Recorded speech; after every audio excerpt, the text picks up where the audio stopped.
Welcome back to the channel. I will now be previewing the Las Vegas Raiders taking on the Los Angeles Chargers.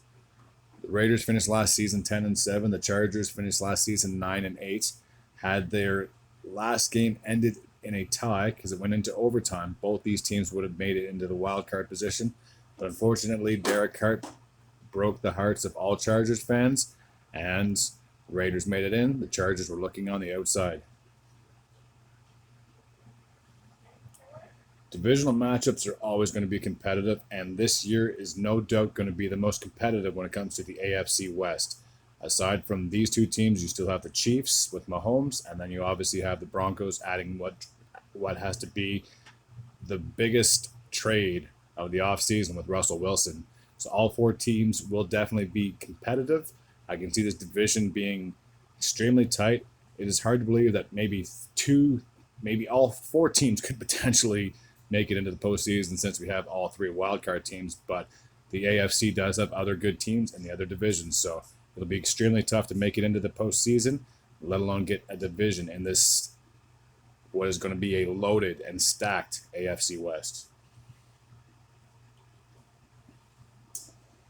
So the biggest acquisition for the Raiders has got to be Davante Adams coming over from the Packers. By all means, I have to say he is probably the best receiver that there is.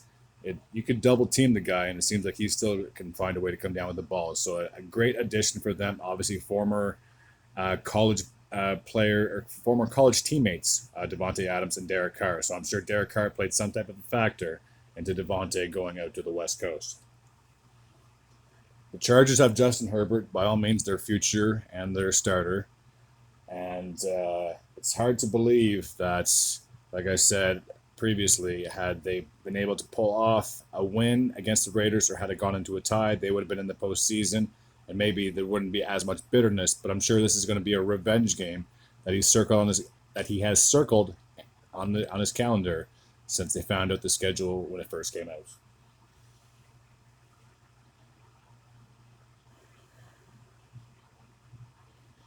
When it comes to the matchup itself, like I said, you have two very talented squads. And I should also mention the Chargers. They've also made a couple of additions, and the biggest one has got to be Khalil Mack. So I'm sure, for those of you who don't know, Mack initially was drafted by the Raiders. After so many seasons, he was then sent off to the NFC North to play for the Bears. And the Bears, in this past offseason, traded him back to the AFC West, except instead of going back to the Raiders, he would go into the Chargers. So I'm sure he'll see some familiar foes twice a year, and I'm sure the other quarterbacks are not looking forward to that at one bit at all. So the Chargers for sure improved their defense. The Raiders for sure improved their offense. This is going to be a game for the ages. I think it's honestly it could be a high-scoring game. It could be a low-scoring game. It could be an offensive explosion. It could be a defensive struggle. It's really hard to tell with these two teams. They're just extremely talented.